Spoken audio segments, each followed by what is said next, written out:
lugar, toda a minha abordagem é sempre poética, mesmo dos romances. Porque, na verdade, a poesia é sempre a essência de todas as artes. Seja pintura, seja teatro, seja música, a poesia é sempre a base de qualquer pensamento crítico, sentimental, sociológico. A poesia está sempre na base de todo esse processo. Então, quando você escreve um romance, ele é poético. Quem leu prosa vai ver que é poesia pura, porque é necessário que se escreva nessas margens. Se você for em qualquer ambiente de jovens, você vai constatar ali uma essência poética.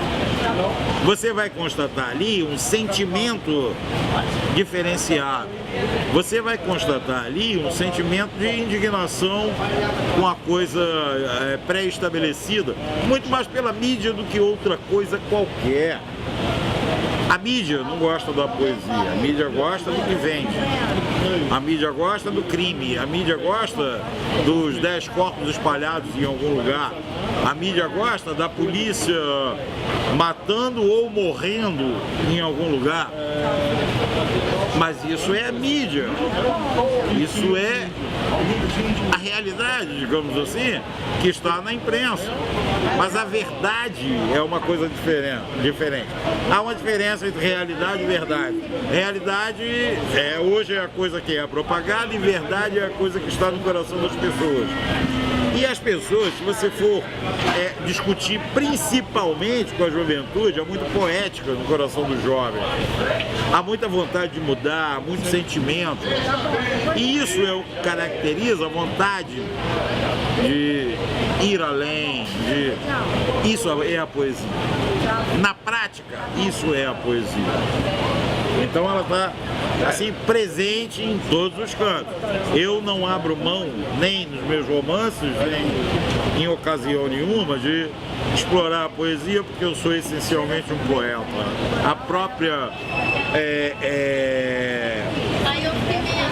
preocupação em escrever romances, contos e coisa e tal, não sei o que, advém disso, do fato de ser um poeta. A poesia é que determina, na verdade, os sentimentos do mundo. E isso é inegável. Por mais que a mídia negue, sabe, não tem como. As pessoas vão buscar isso de qualquer maneira, porque é uma essência natural do ser humano. Esse é o meu processo criativo. Acumular informações, pensar terrivelmente naquilo que eu quero escrever. Eu penso assim o tempo todo, concentro em informações naquilo que eu quero. Às vezes até viro monstro, porque as pessoas que estão de fora não sabem o que eu estou pensando e quando vem perguntar alguma coisa eu nem respondo. Eu estou ali com aquele foco na questão que me interessa e só a partir de um determinado momento, com um acúmulo muito grande de informações, eu começo a colocar aquilo no papel. O Proto-Delirante não foi diferente disso. Eu pensei muito no processo histórico brasileiro. Eu fiz questão de estudar lá desde o tenentismo para tentar compreender o nosso processo político atual, que é consequência natural daquilo que aconteceu lá nos anos 10, 20. E consegui imaginar o seguinte: qual o sentimento das pessoas, de algumas pessoas em momentos históricos, diante disso tudo. A minha preocupação foi, sim, histórica, mas também eu tive muito mais peso na questão literária. Eu tive a preocupação de contar aquilo, mas de uma forma que focasse muito mais o sentimento das pessoas que viveram aquele processo do que qualquer outra coisa. Porque são esses sentimentos que geram o processo histórico. A história de qualquer país está, assim, terrivelmente ligada ao processo do sentimento das pessoas que constituem essa história. Não existe história sem pessoas, não existe história sem sentimentos. São esses sentimentos que chegaram lá do tenentismo a 64, levando um grupo de militares ao poder. E a partir de 64, né, uma ditadura de 21 anos, né, e a partir disso uma democratização também gerada pelo sentimento das pessoas. E o caos que a gente vive hoje no Brasil também é gerado pelo sentimento das pessoas, principalmente pelo sentimento de descrença. O Prosa Delirante, ele fala muito disso, crença e descrença. O fundador da família é um tenentista convicto.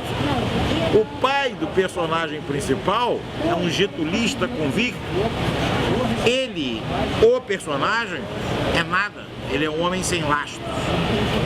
Ele é um homem que ficou perdido no tempo, sem orientação familiar, sem orientação histórica, um carbono livre no mundo, um troço qualquer, sem nenhuma orientação, e isso explica muito a personalidade dele. O vazio existencial desse personagem explica muito toda a trajetória dele. Amou e não conseguiu concretizar esse amor. Amou pessoas, amou situações, se perverteu em coisas não muito, assim, digamos, recomendáveis. Foi perdido no mundo. E um perdido no mundo que morreu com 60 e tantos anos, um sexagenário, viveu mais do que imaginava, viveu mais do que suportava, talvez. E esse personagem, de certa forma, é um pouco a cara, não do Brasil, mas do mundo de hoje. Esse mundo estupefato, esse mundo onde, sabe, as coisas valem mais do que as pessoas. A gente vive essa realidade. Um celular vale mais do que qualquer garoto de comunidade. As pessoas dão mais valores a bobagens do que a vida propriamente dita. A vidraça de um banco é mais importante do que uma reivindicação que atende a comunidade inteira, que atende as pessoas. A própria mídia é vítima disso. A mídia é vítima da vidraça de um banco. Quebrar o vidro de um banco é algo mais importante do ponto de vista midiático do que a vida das pessoas. Essa é a essência do nosso mundo atual. O Prosa, ele reflete mais ou menos isso. O desespero de um personagem diante dessa coisa sem forma, essa coisa sem limites, essa coisa sem humanidade. O personagem principal do Prosa é uma vítima desse mundo que a gente vive, que valoriza muito menos as pessoas do que qualquer cartão de crédito. É uma pessoa sem referência, é um ser perdido no mundo, que precisa, de certa forma, ser estudado, sabe? Ser compreendido, para que a gente não repita essas coisas, para que a gente não fique fabricando seres vazios, para que a gente não fique fabricando pessoas mortas desde o berço. Essa é a lógica do Prosa Delirante. Espero que assim as pessoas compreendam esse processo, porque vai ser muito bom se um dia a gente conseguir constituir uma humanidade diferente. A corte é o que menos produz cultura A corte produz subserviência. A corte produz obediência ao poder estabelecido. Na verdade, as pessoas produzem cultura. E o que você tem no Rio de Janeiro, em outras capitais brasileiras e até em outras capitais mundiais, não é assim, pessoa produzindo cultura, pessoa produzindo mercado. E a cultura não se restringe ao mercado. Se a cultura for bem no mercado, ótimo, ninguém se preocupa com isso.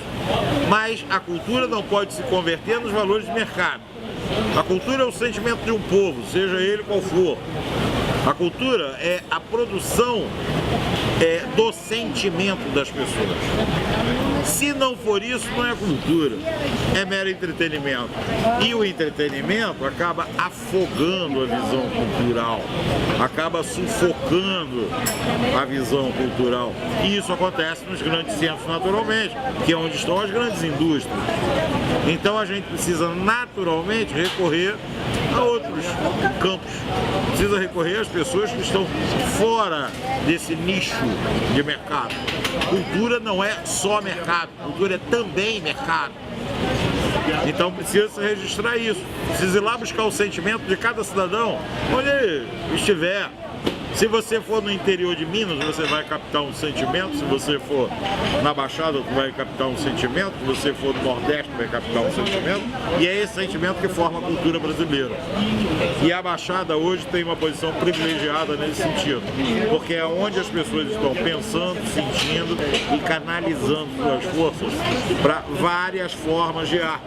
Você na Baixada ainda pode captar sentimentos fundamentais que talvez em sociedades mais pseudo-evoluídas sejam negados. A Baixada é fundamental. E mais do que isso, eu acho a Baixada o futuro do Rio de Janeiro, porque a essência do Rio está colapsada. Nós somos hoje governados por gente sem a mínima qualificação em nada. Nós somos governados por gente que vende a mãe da bacia das almas. A essência da descoberta do futuro é a Baixada Fluminense, porque o Rio está colapsado. O Rio precisa descobrir uma nova essência, e essa essência é a expansão, essa essência é a interação, essa essência é a construção de algo novo. E esse algo novo vai vir da Baixada Fluminense, queiram ou não queiram.